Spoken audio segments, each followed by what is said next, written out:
नमस्कार मित्रों, स्वागत है आप सबका द अनसेड वर्ड्स एवं मुखावरण थिएटर ग्रुप द्वारा रचित इस कथा श्रृंखला में। आज की कथा है शकुंतला की कथा।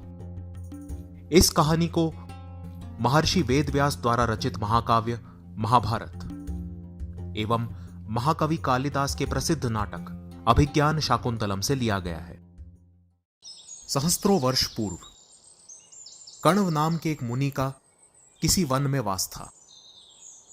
एक दिन वन में टहलते हुए उनकी दृष्टि पक्षियों से घिरे हुए एक शिशु पर पड़ी। निकट जाने पर पता चला कि वो एक कन्या थी, क्योंकि उस कन्या को पक्षियों ने घेर कर सुरक्षित रखा था और उस समय पक्षियों को शकुंत भी कहा जाता था। कण्व मुनि ने उस कन्या का नाम शकुंतला रखा। उस छोटी सी कन्या को उस घेराव से मुक्त कर बड़े प्रेम से मुनि अपने घर ले गए और उसको अपनी पुत्री मानकर उसका पालन पोषण किया। वास्तव में शकुंतला ऋषि विश्वामित्र और अप्सरा मेनका की पुत्री थी। विश्वामित्र की तपस्या को भंग करने हेतु इंद्रदेव ने मेनका को धरातल पर भेजा था। अपने मोहक अंग विक्षेप, नृत्य और स्वर से मेनका ऋषि की तपस्या भंग कर अपने कार्य में सफल हुई। दोनों को एक दूसरे से प्रेम हुआ, जिसका फल उस पुत्री के रूप में उत्पन्न हुआ जो कण्वाश्रम में शकुंतला के नाम से प्रसिद्ध हुई। परंतु इस जन्म के उपरांत जब विश्वामित्र में चेतना आई, उन्होंने मेनका को दंड देना चाहा, क्योंकि उसने इंद्र के कहने पर उनकी तपस्या भंग की थी। उन्होंने मेनका को आजीवन वियोग का शाप दिया। मेनका स्वर्ग चली गई और विश्वामित्र तपोवन की ओर बढ़ गए। उस अकेली छोटी सी कन्या को उन नेक पक्षियों ने ढूंढकर तब तक उसकी रक्षा की जब तक कण्व मुनि का आगमन उस स्थान पर नहीं हुआ।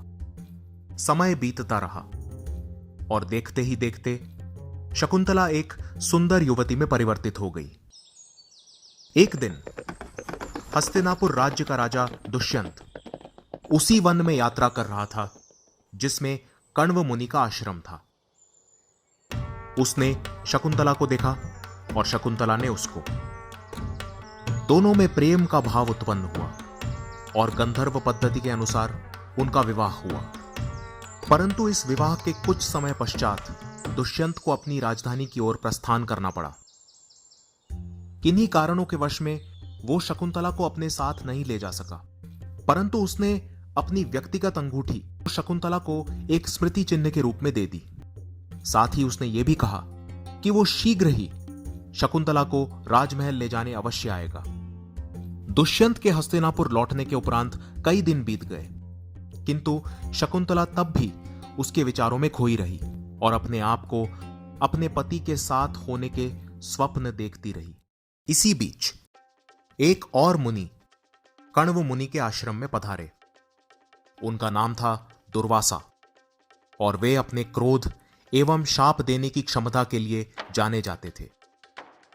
ऋषि कण्व तब आश्रम में नहीं थे। शकुंतला ने दुर्वासा मुनि को प्रवेश करते हुए तो देखा, किंतु दुष्यंत के विचारों में लीन वो कन्या दुर्वासा का स्वागत करना ही भूल गई। शकुंतला की इस असंवेदनशीलता को देखकर दुर्वासा को बहुत क्रोध आया। उन्होंने शकुंतला को शाप दिया कि जिसकी स्मृति के कारण उनका अनादर हुआ था, वो प्राणी उसको उसी समय भूल जाए। भयभीत होकर शकुंतला एवं उसकी सहेलियों ने दुर्वासा को शकुंतला की असावधानी का कारण बताया। ये सुनकर दुर्वासा ने अपने शाप को परिवर्तित करते हुए यह कहा कि जो भी प्राणी शकुंतला को भूल गया होगा, उसको उसी के द्वारा शकुंतला को दिया हुआ अभिज्ञान देकर सब कुछ स्मरण आ जाएगा।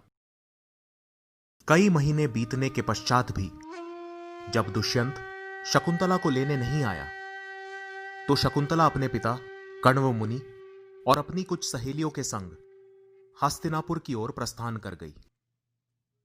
वहां पहुंचने के लिए उन सबको एक नदी को पार करना आवश्यक था। नदी के स्वच्छ प्रवाहमय जल में जब शकुंतला ने अपनी उंगलियां डुबोई तो अनजाने में दुष्यंत की दी हुई अंगूठी उसकी उंगली से फिसलकर नदी में गिर गई।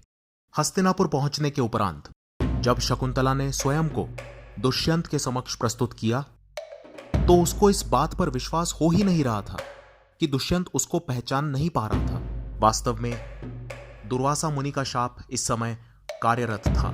शकुंतला ने बहुत प्रयास किया, पर दुष्यंत ने केवल उसे एक साधारण स्त्री समझकर उसको और उसके साथियों को वहां से जाने को कहा। हताश होकर शकुंतला और उसके साथी कण्वाश्रम लौट आए। कुछ समय के उपरांत शकुंतला ने एक पुत्र को जन्म दिया जिसका नाम भरत रखा गया।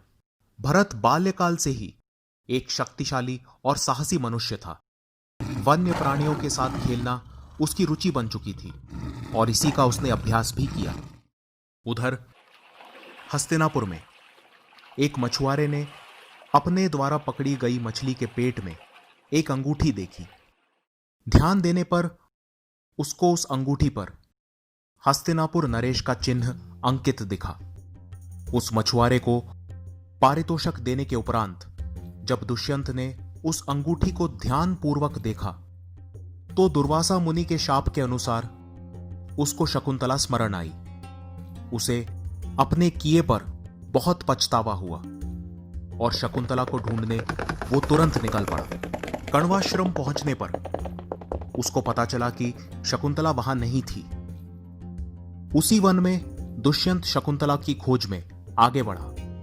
अचानक उसने एक छोटे से बालक को एक सिंह का मुंह खोलकर उसके दांत गिनते हुए देखा। उस बालक का साहस एवं उसकी शक्ति ने दुष्यंत का मन जीत लिया। उसने उस बालक से उसका परिचय मांगा।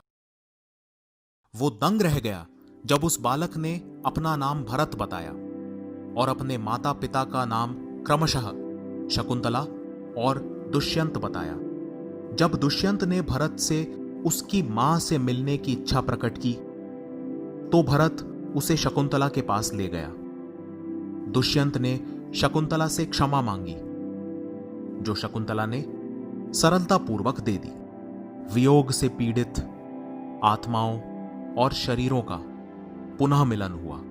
कण्व मुनि के आशीर्वाद के साथ शकुंतला, दुष्यंत एवं भरत हस्तिनापुर की ओर प्रस्थान कर गए।